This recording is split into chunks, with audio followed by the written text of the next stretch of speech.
Welcome back, everybody, to your daily update on the state of the Malazan Empire, or the Leathery one in this case. And the answer is it's still falling, so there's that. Yeah, I've started book 4 of Reaper's Gale. It's called Reaper's Gale, and we'll see where it goes. So far, it goes to the pub a lot, violently.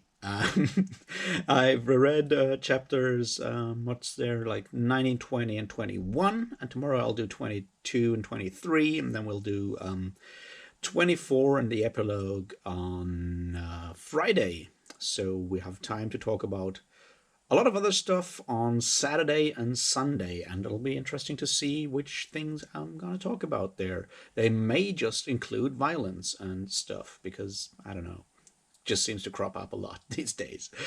Anyway, let's get this started. Cheers.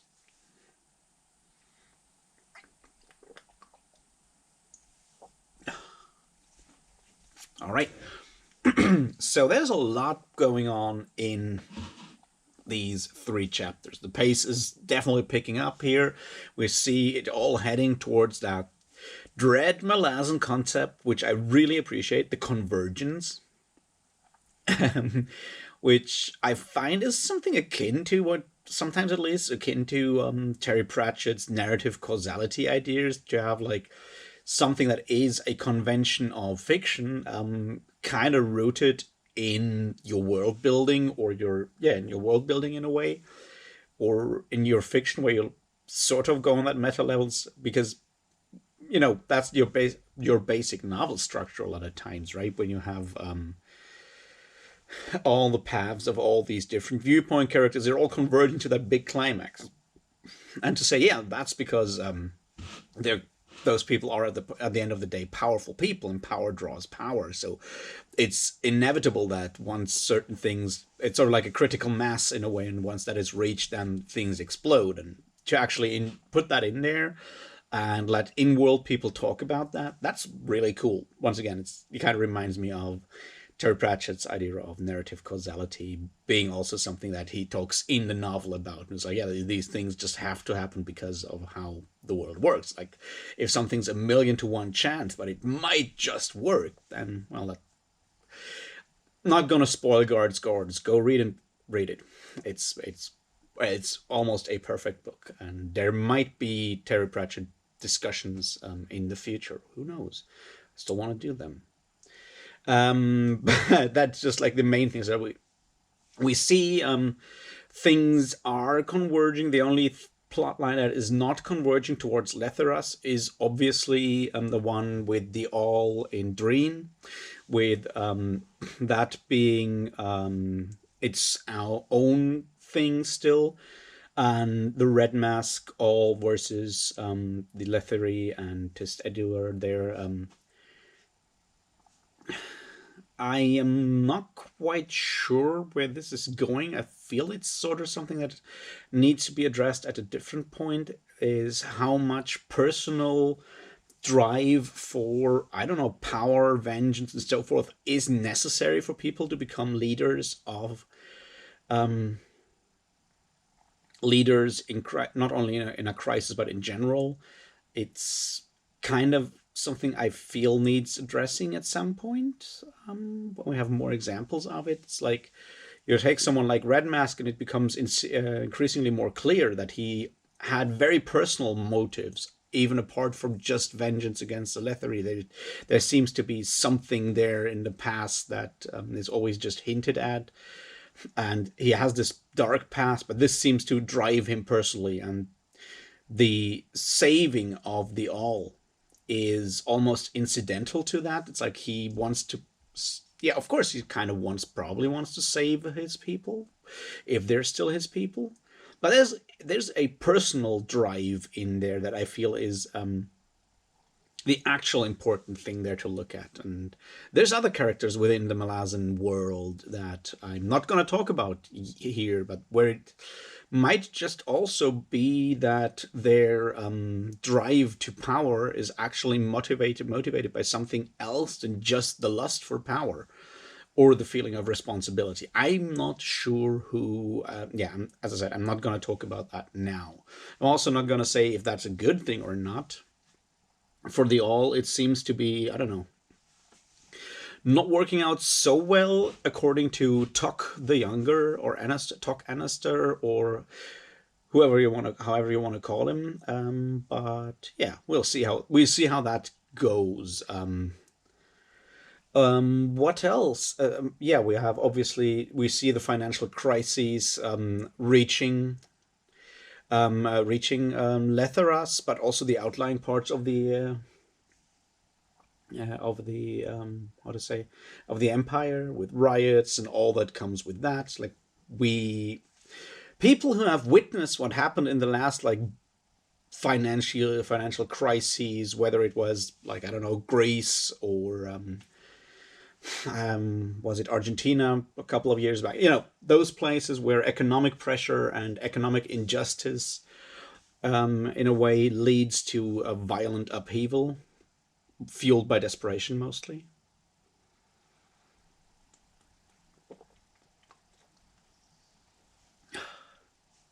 There's also the interesting fact there that I feel is important to talk about, is when it's Zathad, like Zaphad, the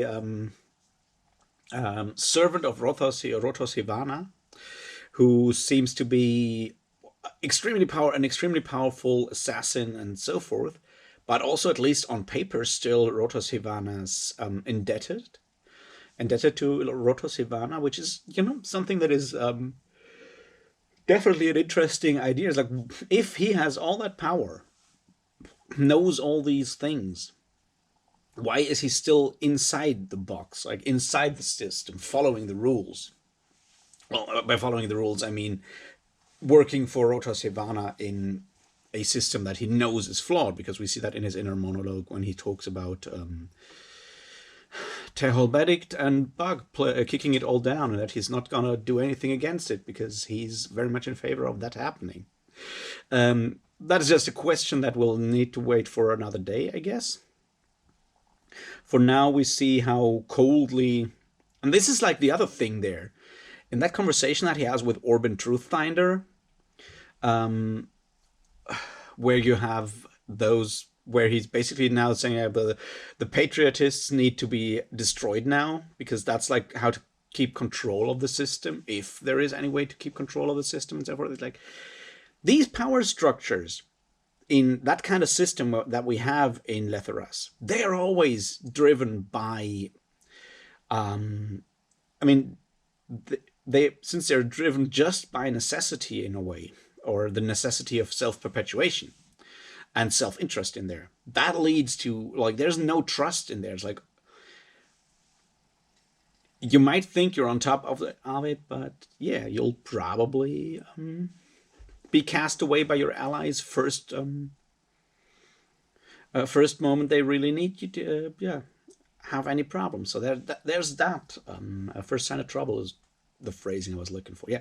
So there is that in there, in that discussion, seeing how the dissolution is starting.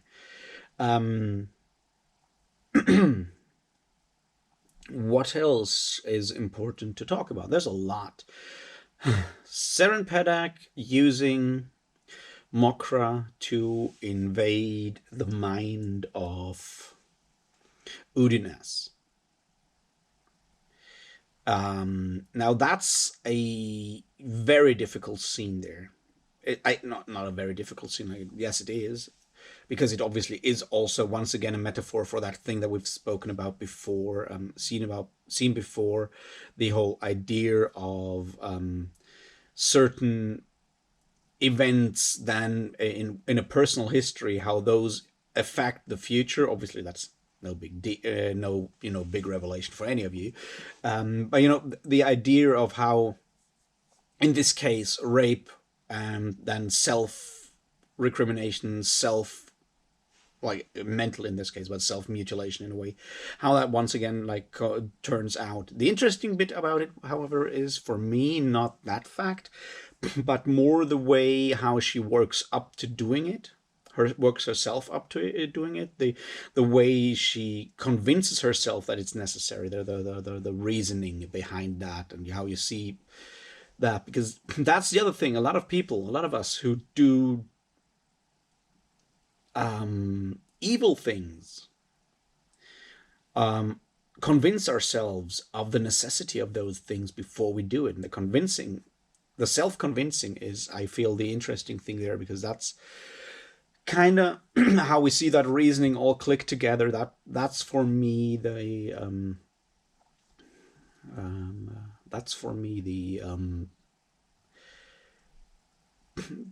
actually the brutal part about it, because it strikes closer to home, I guess, in general, in a way. There's that. What else?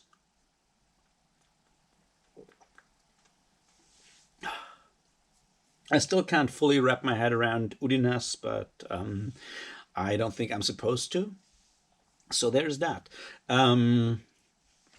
Interesting short reflection with Seren Pedak and Fiersangar about the property comparison to a relationship, or a fixed relationship, or a formalized relationship, in a way. That property analogy, and how it's often not an analogy. Well, yeah, that's true. She's right, and it sucks, and it's not a good way to think about partnership.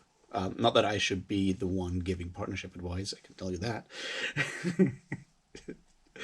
But let's just say I notice things going wrong from experience. So there's that. What else there? Starveld Demelane is full of dead dragons, which,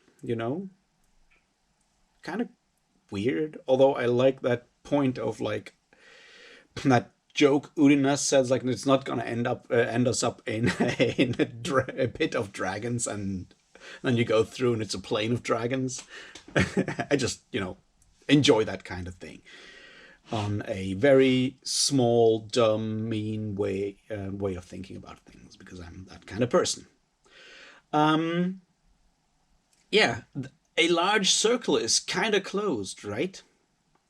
At the end of chapter 21, when we figure out that the refugium is powered, so to speak, by the finnest of Scabandari Bloodeye, which was given to Gothos by well, not given to Gothos, but left to Gothos at the beginning, like in the prologue. It's in the prologue, I think, yeah, where we have that scene with Anomendarake and Kilmendaras, and Gothos just takes the finnest and says he's going to do something. I keep forgetting the word, whimsical or something like that, with it. So you have a Jagad taking the power of that Tistador of Scavandari Bloodeye to create a refugium. Refugium, is that that place for actually Tilana Mass? I think that's very much an important aspect of the Malazan world, that this can happen. It shows that at least Gothos has a lot of has compassion and understanding for what drives the Tilani Mass to attack the Jaghut, which is obviously the whole idea of overpopulation, overhunting, and thus famine and things like that, endangering the Tilana, the IMAS. So he realizes that, and then he actually creates, even though they are at this point probably already hunting him, not quite sure, but he creates this place that is now powered by the finnest of Scavandari Bloodeye. So we also know where our other group is going to end up. So we have that other convergence there with, on the one side, Tralsangar, and on the other side, Fiersangar and Seren Pedak. So that's going to get interesting. As does, obviously, these other people coming through. We'll see how all of that works out. There's another big emotional bit there at the end of chapter 21, which I found interesting to talk about, to look at and read. That's the whole scene with when it comes to defending the refugium against the people who want to get the power that powers it, who want to get the how to say it, who want to get the finished of Scabandari, and Onrak explaining why he will do it. Onrak explaining it to the other Tilan Mass that have become flesh and blood Tilan Mass. I'm also going to call them Tilan Mass because they went through the ritual, and him explaining why he will do that, and then Troll Sengar explaining why he will do that, and thus explaining how friendship works. I guess that's an important and like really emotional scene in a way. It's like, yeah, friends do that because of the hope and the joy that this is giving their friends, and so you're willing to sacrifice things there. And why I think this is important is because it is a sacrifice, but it's not a sacrifice on your large patriotic whatever level, because those kind of sacrifices are hollow. The only thing worth sacrificing anything for is for human reasons, for emotional reasons, for the reasons of compassion and emotion, basically. And Troll Sengar, obviously being very much that type of guy, understands that fully. So yeah, there's that bit to be talked about.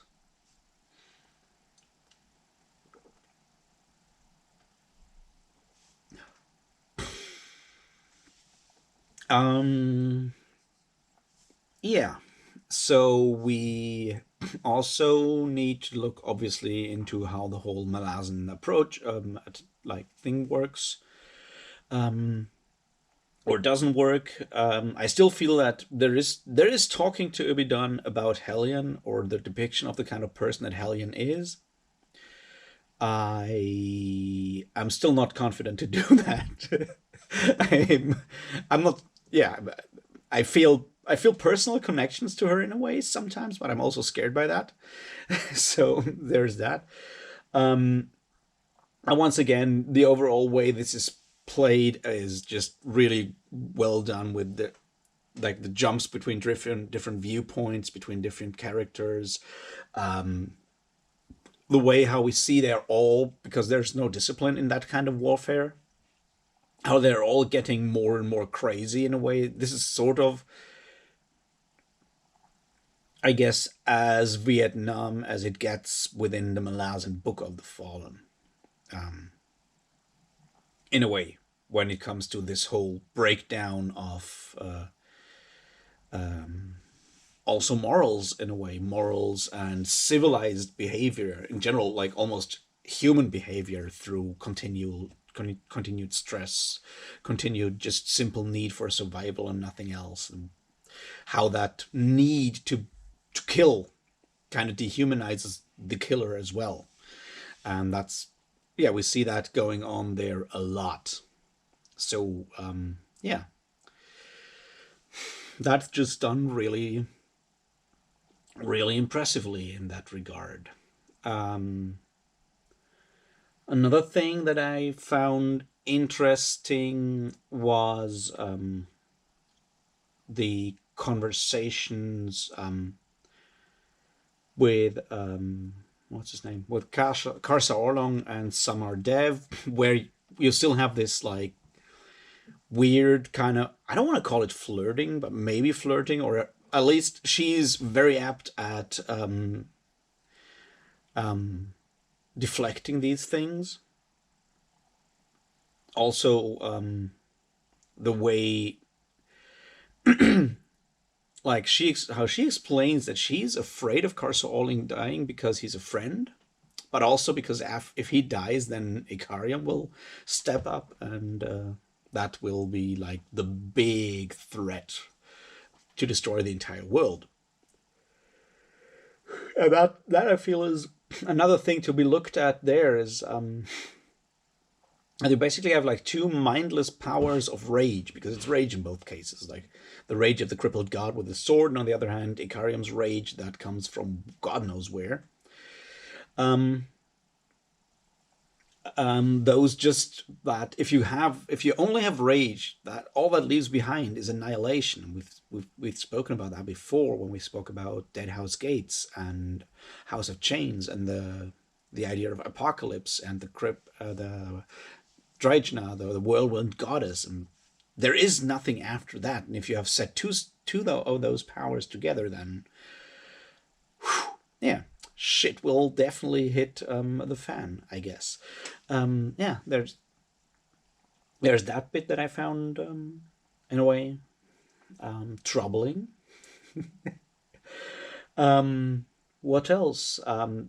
See, my mind is a bit wandering today. I'm still, have a lot to do, and I can't get up the energy to do it. So I spend the day reading instead, which helps me to cope with stuff, but doesn't help me getting shit done. So there's that. No. Yeah, we need to talk about, I guess, start talking about the Tist Andy around Nimander and Fayed so far. So there's one thing that is that an inconsistency? Is it an, conscious inconsistency, or how does that work? Because you remember in at the end of the Bone Hunters, we have that scene in Coops where it's, I think, Braventooth talking to probably Banascar. I can't remember. We're talking to him about the Tist Andy being there. And he talks about Nimander Golid and that woman behind him, next to him,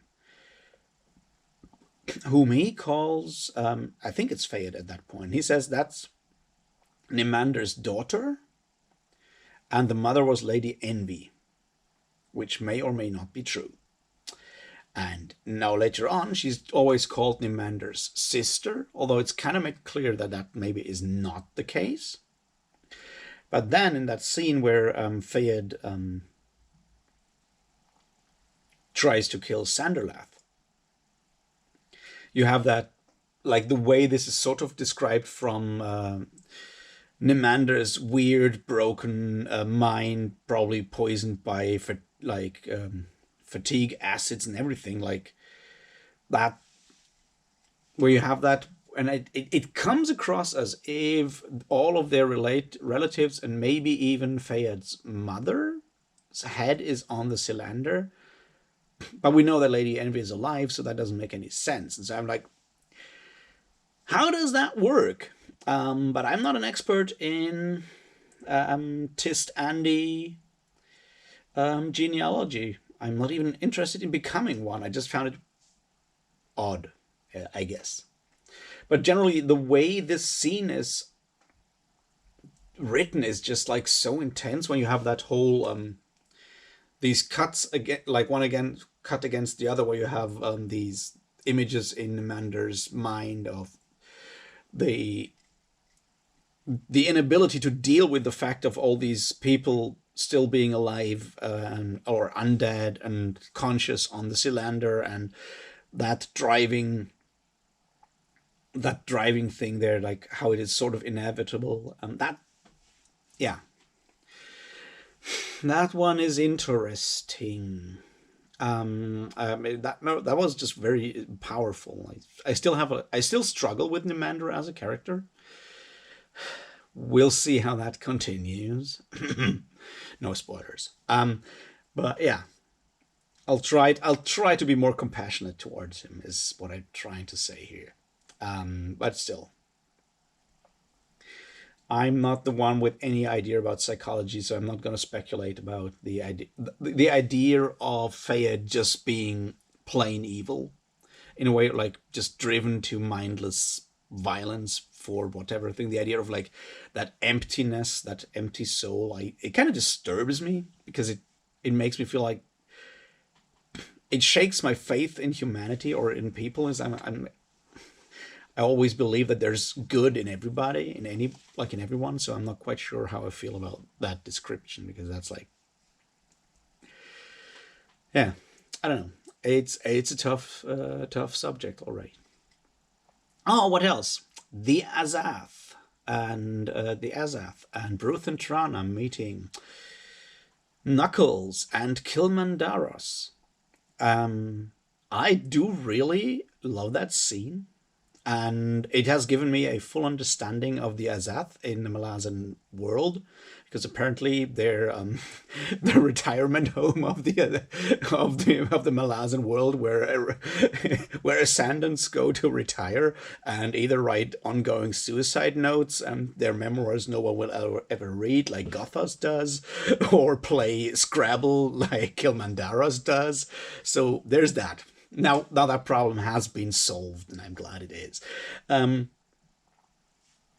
I I really enjoyed that whole like thing there. Like the it kind of reinforces the fact that you have a an Azath house in at least like on different continents, but also in different worlds that they're connected on, because this is obviously in under the ocean. So that's another thing. Is like, why are two Forkroll Assail, basically Forkroll Assail ascendants, hanging out in Male's realm? Well, we'll see where that goes. In general, I also I think I've said this before somewhere, but I love the idea of Knuckles and Kilmandaros being inspired by Grendel and Grendel's mother, because while Grendel is kind of dangerous, his mother is much more dangerous. And it's, you don't want to wake up the mom. Just in this case, Grendel, in this case Knuckles, is actually aware of it. Um, so yeah, there's that, and the whole idea that we obviously know what Ruth and Trana's job is at this point. We know that he's going is sent to find Bryce Benedict at the place of the names, but maybe his meeting with the Azath was important. We'll see. We'll see where that goes.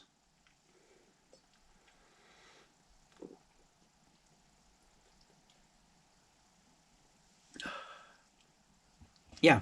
Um, I just had something else that I found interesting.